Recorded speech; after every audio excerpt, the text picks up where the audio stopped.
Hey, good morning, everyone. Thanks for being here. In a moment, you're going to hear from Mayor de Blasio, and then you'll hear from Chief of Department Terry Monahan. He's going to talk about the June crime stats, and it'll include a summary of the first half of the year. Before that, though, I'd like to say this is really a very exciting day, especially being that we're sitting in this muster room and it's about 90 degrees. Today, we're one step closer to fulfilling a pledge we made to the people of the South Bronx 4 years ago. That was to build a state-of-the-art NYPD facility that belongs to this community like no other station house in the city. This is important because we're committed to fighting crime and keeping people safe in every neighborhood in New York City. And our mission, as you know it, is to be relentless in going after the relatively small percentage of criminals responsible for the majority of the violence in our city. We'll keep doing that until we've helped New Yorkers reclaim every single block where they live, work, and play. People deserve nothing less than their police department's very best efforts in that regard. To that end, the current 4-0 Precinct Station House, where we are right now, you might find this hard to believe, was built in 1923, even before Terry came on the job. No. Thank you for laughing. Studies concluded it cannot be rehabilitated for the busy day-to-day activity we need it for, although we are going to repurpose it in some way and keep it in the NYPD family. Meanwhile, we're going to build a brand new station house here for all the hardworking men and women that work in the 4-0. And importantly, this new station house would be the first of its kind in the history of the NYPD to incorporate a dedicated, directly accessible 800-square-foot community space in which residents and workers can engage with their police officers. The new facility would be at the corner of East 149th Street and St. Anne's Avenue, just about a mile from here. Every aspect of the new building, which won a Public Design Commission award, by the way, has been considered with the people of this neighborhood in mind. We expect this $68 million project to be complete and move-in ready by spring of 2021, less than 3 years from now. All the people who live, work, and visit here will be able to come in and be part of their police department like nowhere else in the 5 boroughs. This is critical because neighborhood policing and the shared responsibility of public safety in our city require us to come together. It's a two-way street. It needs to happen everywhere, out on the blocks, at local businesses, in our parks and public spaces, and soon inside the new 4-0 Precinct Station House. Our message to New Yorkers, going forward, these are your station houses. It's a transformation we're working hard at, especially considering that we're working in a century-old building that was designed for century-old policing methods. So at the outset of neighborhood policing, when we said the methods had to change, that meant everything else had to change along with them, including where we do our jobs. That was our promise to all 8.6 million New Yorkers. We also made a promise to our cops that we would provide modern, state-of-the-art facilities for them to work in, because everyone should take pride not only in their jobs that they do, but also where they do them. The new station house is a huge step in that direction, and I know Inspector Brian Hennessy, the commanding officer here in the 4-0, whose birthday was yesterday, and all the uniformed and civilian members of this precinct are excited to be part of it. Thank you to Mayor de Blasio for this and for all the ways you support the men and women of the NYPD.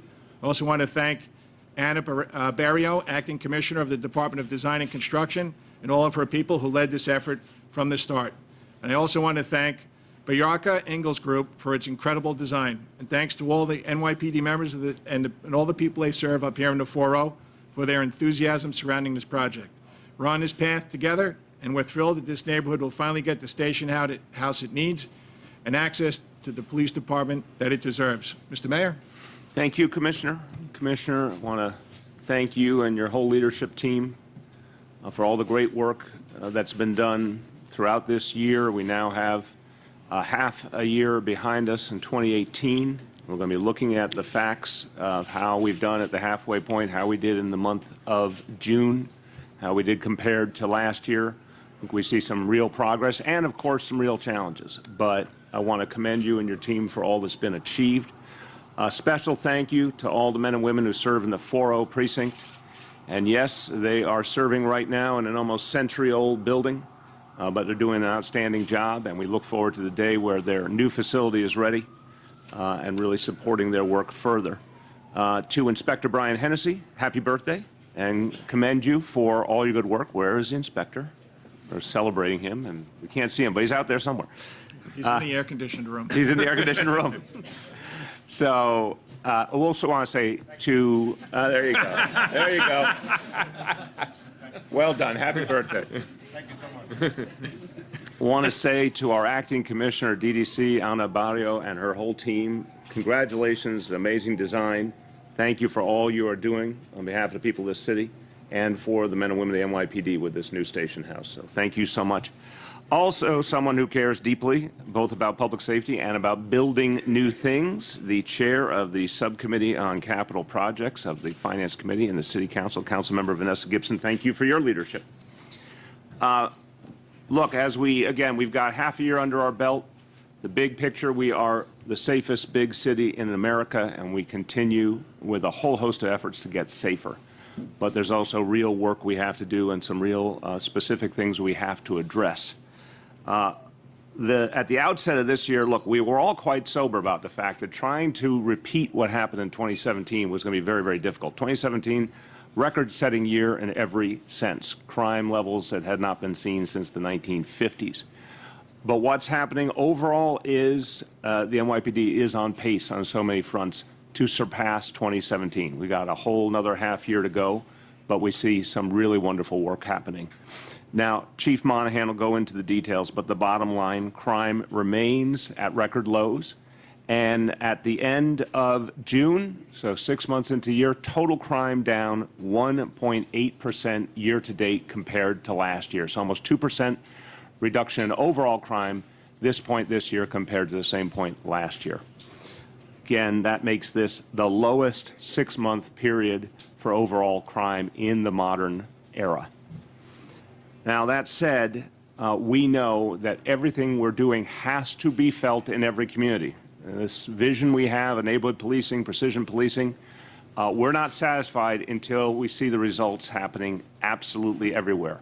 New Yorkers need to feel just as safe at 138th and 3rd as they do at 38th and 3rd. That is the vision of neighborhood policing.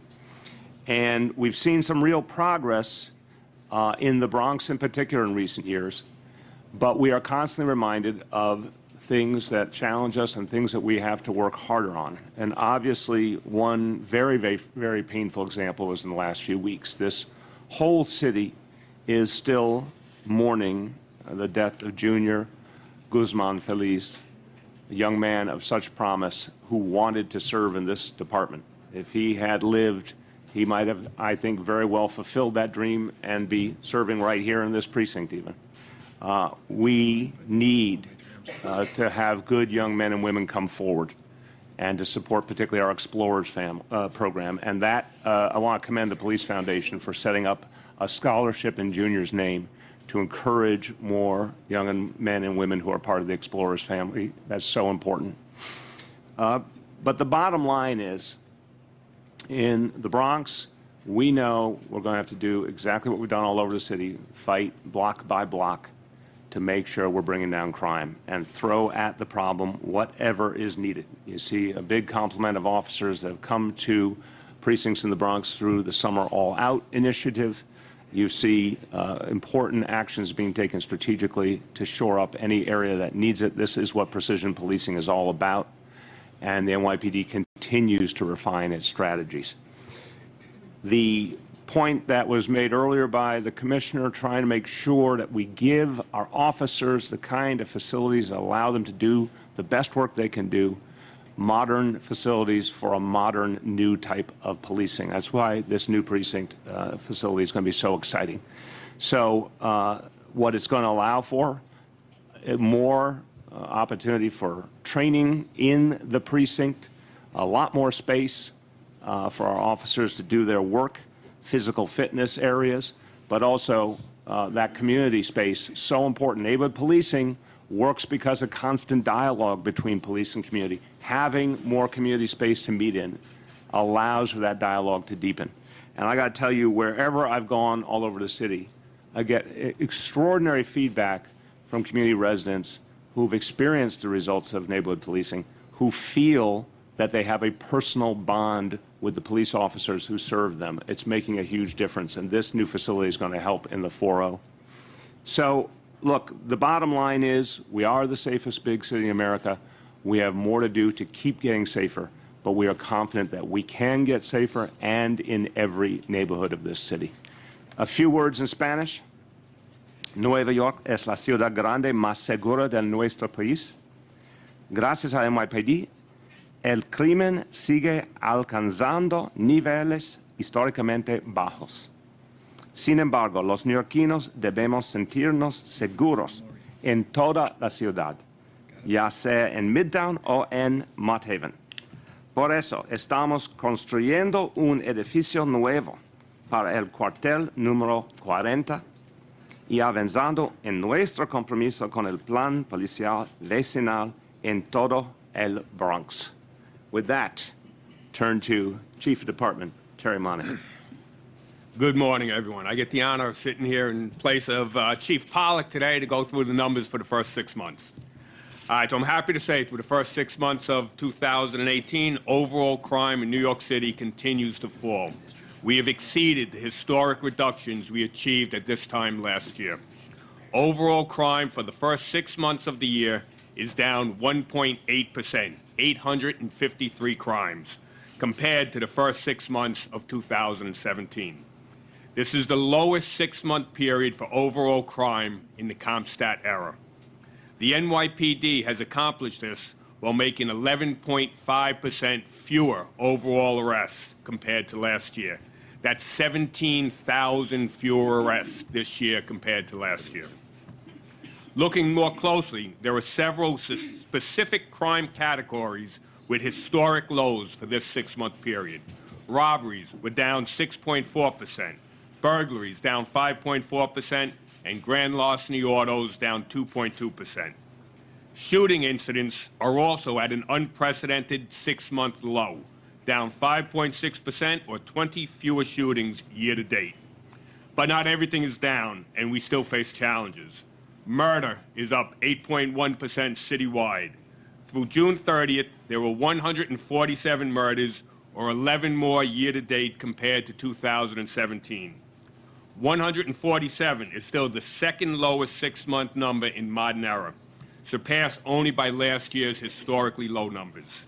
And as we sit here today, we've reduced our citywide murder increase to just 2 year to date as of this morning, 152 to 150.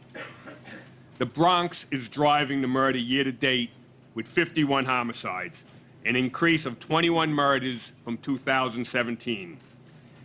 In those cases in the Bronx, we have made arrests in 33 of the cases, or almost 70% of the murders that have occurred this year in the Bronx. Just as overall shootings have decreased citywide year to date, they have also decreased in the Bronx year to date, down 7, 102 versus 109. However, fatal shootings have gone up by 12 in the Bronx, 29 by 17 compared to 2017. We see this trend throughout the rest of the city as well, with 82 murders citywide this year by way of shooting, an increase of 20, 82 versus 62 compared with 2017. So as shootings go down, people who have died when they were shot has gone up this year. I want to mention one other category where we're seeing increases citywide year to date, and that is rape. Citywide rape is up 33.2% for the first 6 months of 2018. However, we continue to be encouraged by the increase in this highly underreported crime. Specifically, we see a 45% increase in reported domestic rapes, perhaps the most historically underreported category of rape. I also want to note that with more complaints, we are seeing more arrests being made. We are up 37.4% in arrests for rape this year. As always, we continue to encourage survivors of sexual assault to report it, to continue to come forward for current or past crimes, knowing the NYPD is here to support you and to fully investigate these often underreported crimes so we can get those who are accountable off our streets. As we switch over to the month of June, for the month of June, we've seen 2017's historic reductions pushed even lower in several crime categories. Again, robbery with its lowest number ever, down 8.5%. Burglary, down 2.3%. And grand larceny auto, down 1.3%. A couple of categories went up. We went up in grand larceny, 4.7%. And rape for the month of June was up 17%. Overall crime is up slightly for the month of June in New York City. a 0.3 increase citywide for 26 total crimes. Once again, this is the second lowest June in the modern era, surpassed only by last year's historic June numbers. Transit, we've shown down 5.5% for the month of June, and housing has showed us an increase of 7% in the month of June. Shooting incidents also reached a new historic low for the month of June, 72 total, down 8.9% or 7 fewer shootings. Although once again we see fatal shootings citywide are up 6 for the month of June compared to 2017, 19 versus 13, which has contributed to the increase in citywide murders for June. For the month of June, murder is up 34% citywide, 8 crimes. And again, we're back in the Bronx because it is the driver of this increase. 13 murders this June versus 6 in June of 2017. That's an increase of 7 murders or 116%. Once again, just as we are seeing citywide, although overall shootings have decreased in the Bronx by 2, fatal shootings in the Bronx are up by 4, 9 versus 5 compared to 2017. Included in that number is what the mayor's mentioned before was the murder of Lisandro Jr. Felix Guzman. As you know, thanks to the tremendous help from the community and the great investigative work done by the Bronx detectives, 4-8 Detective Squad, and Bronx Homicide, 12 arrests have been made in this heinous crime. And we also continue with our practice of precision policing here in the Bronx. Just 2 weeks ago, a major federal case takedown was taken right here in this neighborhood, the Melrose Jackson houses. 20 individuals were arrested. They were arrested and indicted federally for a case that includes narcotics trafficking, involves 2 homicides, and 26 separate shooting incidences attributed to these 20 members. It's cases like this, with the tremendous work being done by our investigators, working with our prosecutors to secure pre-indictments and in cooperation with the community, that we will attack this spike in violence. And now, as we move into the heart of the summer, the NYPD is poised to continue its overall reduction in crime. Our dedicated cops, like Brooklyn North Warrants Detective Miguel Soto, who was shot in the line of duty just last week, demonstrate every day that they are willing to go into harm's way on behalf of all New Yorkers. Thankfully, Detective Soto will make a full recovery. I want to commend him and his team for their exceptional police work. Adding to our already hard-working group of cops and support staff across the 5 boroughs, getting the job done, will be our almost 300 summer-out officers that are currently in place in our commands right now, and our most recent class of over 750 Police Academy graduates. These additional resources will only bolster our relentless efforts as we work hard to maintain our advances and further reduce crime in our nation's biggest city and safest city. Thank you very much. So let's do this. If you have any questions about the crime numbers, we'll do that first, and then if you have questions... Wait. You're jumping ahead. Got some elected officials. Oh, really? Yes, we do. Thank you, sir. I'm here to help. All right. First of all, I'll just give a chance for the elected officials who represent the community served by the 4-0 to offer their thoughts on this announcement today. And first, want to turn to the council member who represents where we are right now and thank her for her leadership, Council Member Diana Ayala. Thank you. And thank you to my colleagues for being here today. I'm actually really excited about the building. I know that we've been talking about it for many, many years, longer than I've been here. And I'm sorry to see it go because it's going to actually land in my colleague, Councilmember Salamanca's district. But I know that you'll continue to be a presence in my district as well. So I'm excited about that. But having said that, I wanted to just thank you for the acknowledgement that while crime has significantly gone down citywide, and I agree that it hasn't been reduced enough in communities of color. And my colleague and I, Vanessa Gibson, have been to too many shooting responses in the last few weeks. That is unacceptable. We should not live as a community in fear. And any assistance that we can as elected officials provide to the NYPD, I'm hopeful that you will use us as a resource, but I also, that's a huge deal to acknowledge that, because the last time that we had this conversation, maybe 4 or 5 months ago, there was an acknowledgement then that crime had gone down.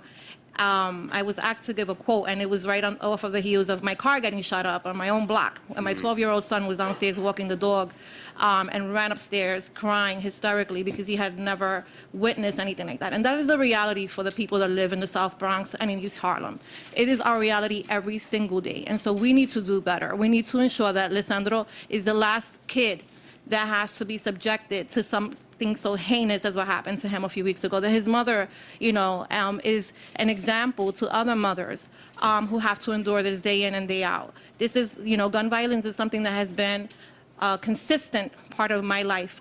I am 45 years old, and since I was 5 years old, I can remember incident after incident after incident. So while I am really excited and I applaud the mayor for his efforts, and I know that we're progressing in the right direction, I also am grateful for the acknowledgement that we need to do more in communities of color. Thank you. Thank you, Councilmember, and very much appreciate what you said, and we share that urgent commitment. Thank you very much. And now the Councilmember who will be hosting the new precinct, Councilmember Rafael Salamanca. Thank you, Mr. Mayor. I was telling the mayor, I know you're in Diana Ayala's district, but welcome to the South Bronx. And whenever he visits the Bronx and it's 90 degrees or more, he should throw on a guayabera. Yeah, that'll be my fashion choice going forward. As the former president of the 41st Precinct Council, I know firsthand how positive community and police relations can have on improving public safety. And I'm really excited and I'm thrilled that the 40 precinct will be now housed in a few years in my district. It's a much needed resource, especially near the hub, which, as you may know, Mr. Mayor and Police Commissioner, that the hub, 149th Street and 3rd Avenue, is ground zero for the opioid crisis that's happening not only in my district but throughout the city of New York. The hub, which is 2 blocks away, is the second highest foot traffic area in Times Square. And, time and time again, I have written letters, Mr. Mayor, even as in the beginning of my of being in elected office, and I've requested a bigger police presence there. I've worked closely with Inspector Hennessy. He has tried. I've met with the police commissioner, and I know that they've put more police resources, but much more is needed. And I feel that this precinct, which will be 2 blocks away from the hub, will bring that police presence that's very much needed in the community to make my constituents and everyone that visits the Bronx at that busy intersection much safer. So I'm excited about this announcement, and I can't wait till the groundbreaking starts. Thank you very much. Back to you, Commissioner. Okay, so if you have any questions about the crime numbers, we'll do that first, and then if you have questions about the new precinct station house, we'll answer them next. So any questions about the crime numbers? Yep. I'm glad that you mentioned, because I had the figures with me to beat you up on, unfortunately. Now, 2 weeks ago, there was a triple homicide in Soundview. The police have a photo of the suspect. People in the neighborhood have told me after the investigation that they are afraid now to walk in the neighborhood. They're afraid to be shot. They're afraid from being robbed, from the drug activity, the gang activity there. Can you update me and the community on what is happening with this suspect? You know who he is. You have him in custody. And what are you doing to make the neighborhood safer? Because I know that you have a 20% less police presence in the Bronx from 3 years ago. Yeah, go ahead. Listen, the case, it's not Soundview. You're talking about the triple homicide over by Castle Hill House. Correct. This was an ongoing dispute between a couple of families that knew one another. We have an identified perpetrator that we believe is out of state at this point. Our warrants team is hunting him currently. So, and I have the numbers from January 1st, 2018 to now. We have an increase of police officers in the Bronx overall. And we also have an increase from January 1st, 2017 to July 10th, 2018.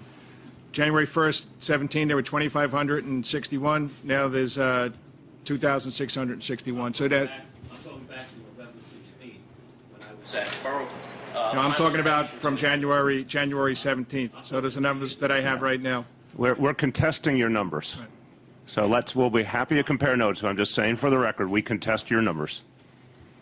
Yes. Talk about what you believe to be behind this uptick in crime in the Bronx.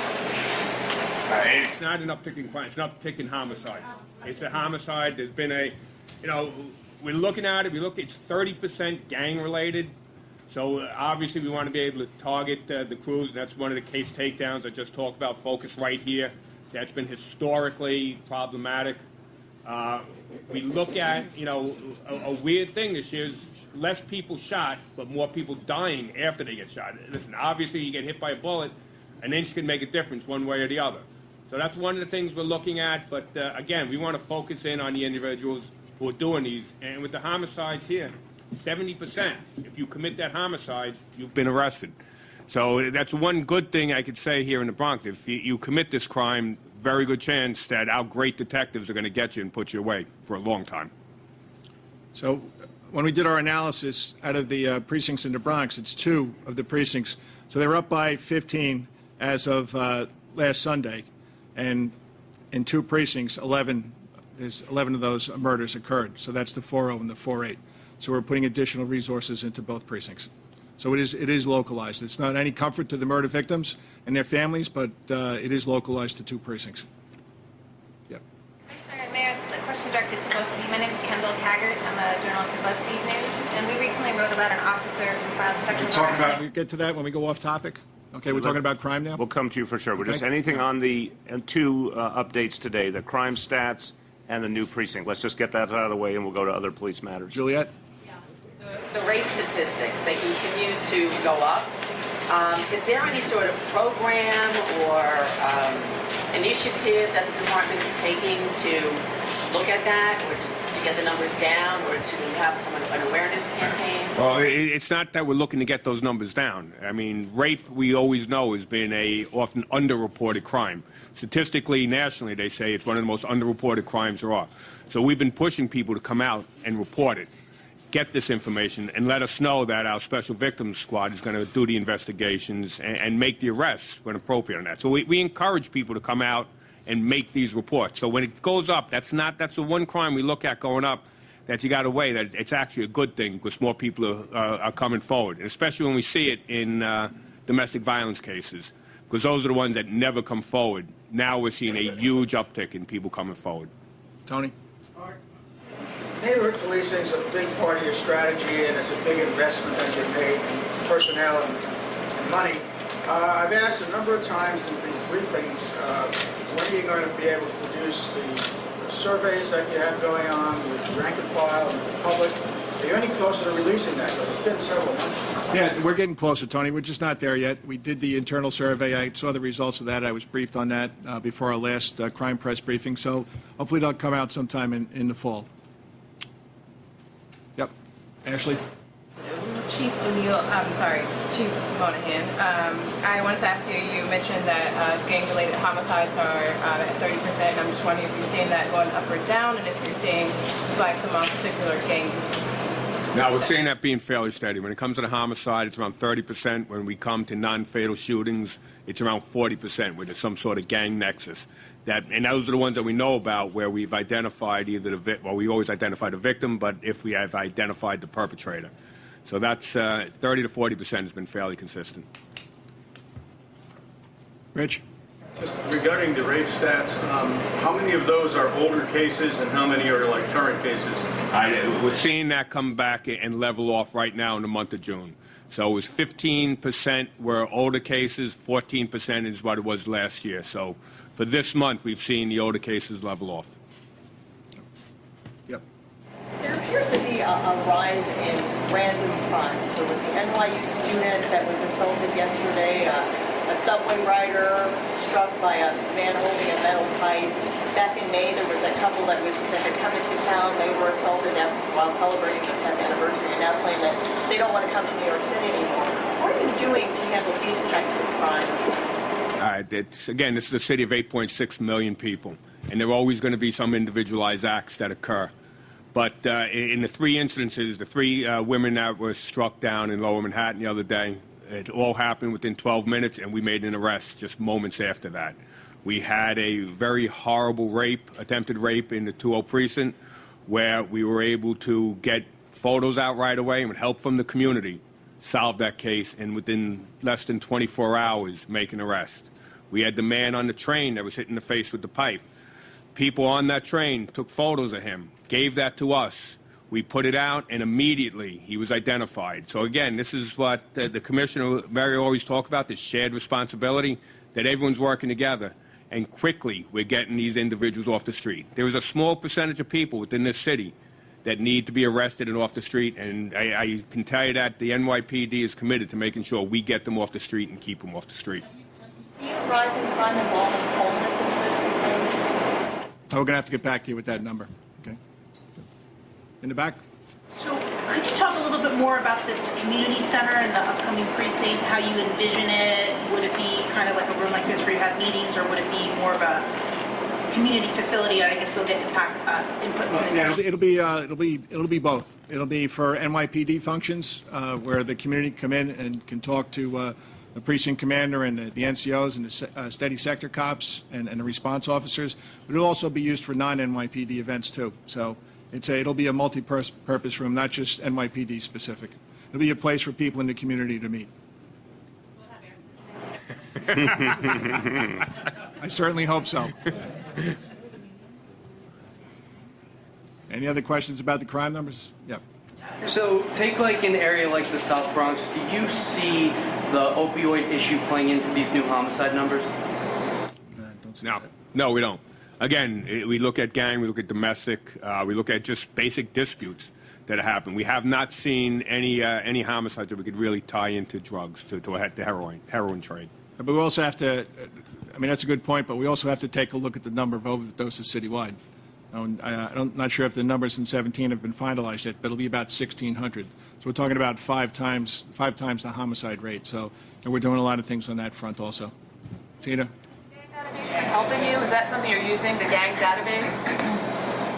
The gang database is something we use as an investigative tool for intelligence. You know, we don't target based on the gang database, but when we have a shooting, like we had a triple shooting in University Heights recently, well, we know that was on the anniversary of Junta Perez, who was a YG and had been targeting people up there. So we knew that if there was going to be retaliation or where it may have came from was over the Mott Haven houses over here. So this sort of gives us the intelligence. We know where to deploy our personnel and where to focus our investigative purposes on.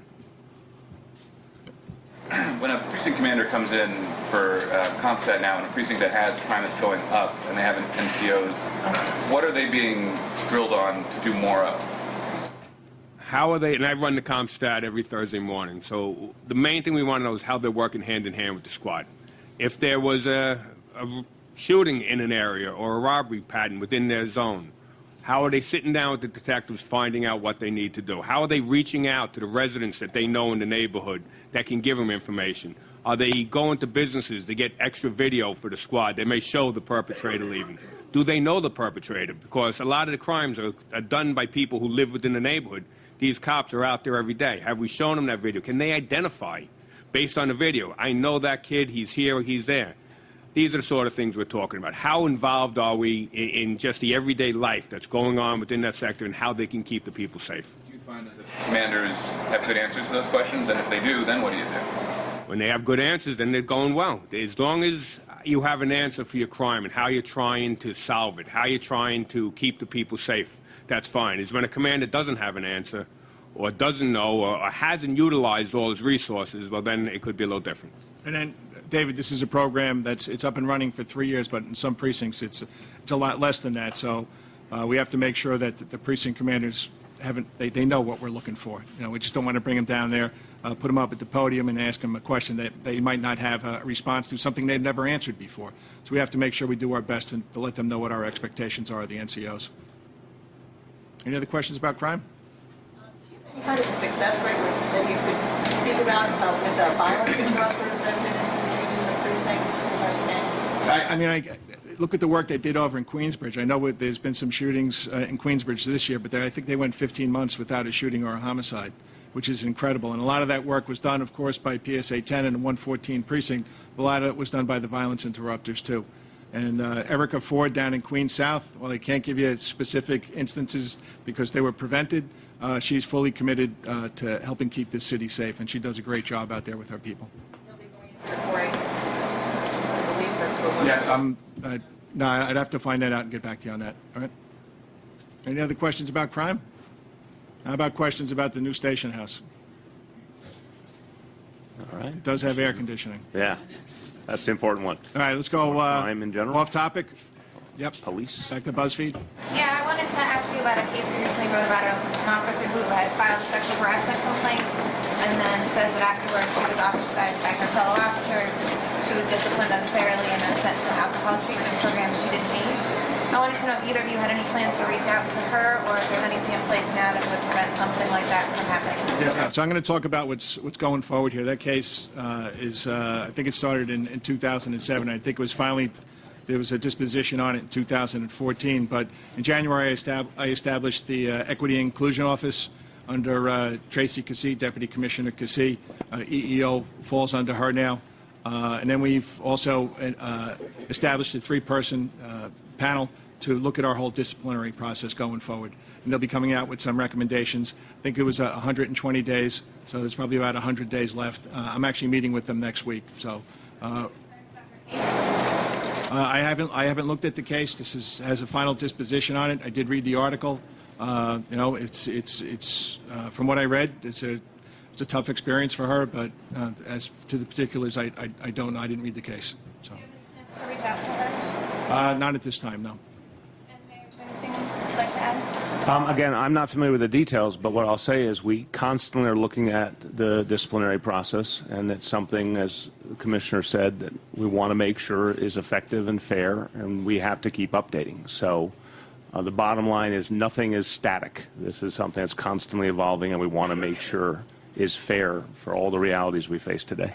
Isn't fair as of today?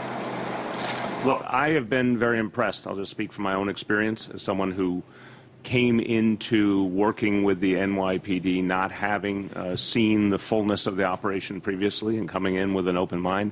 I've been impressed by the disciplinary process, by the thoroughness of it. I think it's been very clear under this commissioner and under Commissioner Bratton. They sent a very clear message of consistency in that process. But again, we have to constantly look to make sure we're working to update it at all times. I've had this job now for almost 22 months. I look at the major disciplinary cases, they come before me. And I've been a cop for 35 and a half years, so I think I do provide that sense of fairness as we move forward. Yep. Next to Tony. Yeah, Commissioner, about your disciplinary panel, actually. 3 people are involved. I think it's going to go public in 120 days. Are they taking input from the public, from advocacy groups? I mean, is it just these 3 people and they make the recommendation and that's it? Larry, you want to talk about that a little bit? Yeah. The panel is... No, you got to need a mic. Need a mic. Already got one there.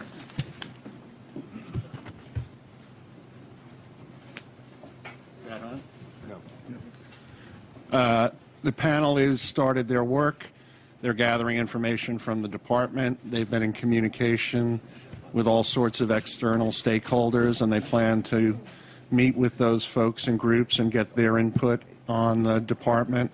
The panel is independent, so they'll make their own work plan, but we're supporting them, and they do plan to seek input from a wide variety of external stakeholders and external overseers of the department. I don't know specifically what they're going to do about the public, but any member of the public is welcome to write to them or communicate with them. Tony? I heard there was a 12th arrest in Junior's case. Is there going to be, you see this going any further, 13th, 14th arrest? Chief Aubrey will talk about that. Bill? Right now we have made the 12th arrest, the 11th and 12th arrest. We linked them to the chasing of Junior during the incident. If you look at this incident and you look at how the public has helped us, how the neighborhood policing program came together, working with the public, we had over hundreds of Crime Stopper tips coming in, a lot of resourceful information coming out of that, and that's where we got to our 12th arrest. So right now we've identified these 12 individuals. They're arrested. They're all in, charged with murder 1 and murder 2. And we're not currently looking for any additional people, but that could always change. I encourage the public to continue to cooperate with us, call in, I can't thank this community. We made a commitment to the family, to Junior's family, to unturn every stone. And I think we've worked very, very hard to go through the evidence, working with this community, working with the public, and we've unturned every stone. So I'm satisfied right now that these 12, they've been linked to this incident. And the district attorney, I want to thank the district attorney as well, because they've been working hard with us as well. Can you specify about where the linkage is between the incident, Junior's incident, and the 5-2 incident on the Bronx River Parkway? There was some linkage that was alluded to in previous press conferences, but can you specify anything more at this point? At this point, they're part of a gang, and but we don't see anything other than they're part of a gang.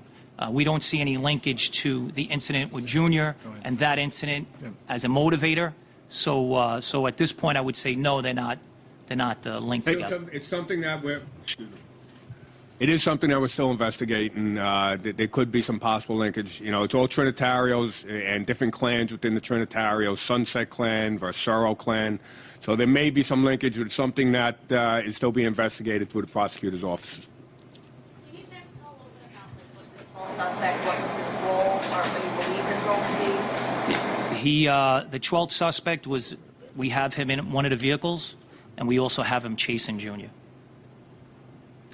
Marcia. I wonder if you could tell us about the decision to send the counterterrorism claim to the mayor in Canada. And really, I wonder if you think that the lawmakers in Washington will give you a hard time in terms of counterterrorism funds, because they're always trying to cut these counterterrorism funds, and it will make it more difficult for you to defend your actions. So our intelligence bureau makes a decision on how we transport the executives in the city. As far as using the plane, we did not see any obstacles to that. I don't think there's going to be pushback from Washington on that. And I mean, bottom line, the mayor came back to go to a street renaming for a detective that was brutally murdered a year ago. So I think that has to be taken into consideration also. Juliet? There have been several precincts that I'm aware of, the 109, the 112, and Midtown North, where this mailbox phishing is a problem out of the public mailboxes on the corners, and people's checks are being, deleted and rewritten, and what's happening with that, and how do people help, Yeah, Chief Aubrey will speak about that. That's a scam that's going on citywide. Our Grand Larceny Division's working on it. So you have different components of that. You have the person that actually does the phishing. So they have people that go out there, they go to certain mailboxes. They also have keys to some of the mailboxes, which we've identified. And then you have, at the end, you have the person cashing the check. And then in between, you have different entities. You have the people washing the check. So there's certain ways that you could change over the ink. You have the coordinator, the one that's pretty much quarterbacking the whole operation. And then you may have some outside entities involved from, the bank and maybe the Postal Service. So it's a very, very complex type of scheme. We're identifying people every day that are part of it. We're working with the local district attorney's office on these cases. We're working with the postal inspectors. So we're making a lot of headway on these cases. Have there been any arrests of groups or organizations? We just made an arrest in the Bronx this week. I'll get you the details afterwards. Okay. Grace? There are Staten Island reporters been looking into a case on the South Shore, a number of cases. There have been something like 40 cars that have been vandalized on the South Shore of Staten Island, keyed really deeply, causing a lot of damage. I'm wondering if if that's on your radar and what, if anything, you know about it. Yeah, I'm going to have to get the investigative chief out in Staten Island to give you an update. We can do that. We'll get you in touch with him this afternoon. Okay? A couple more on police topics. Right here on the left. Just want to follow up on the use of the NYPD plane to transport the mayor.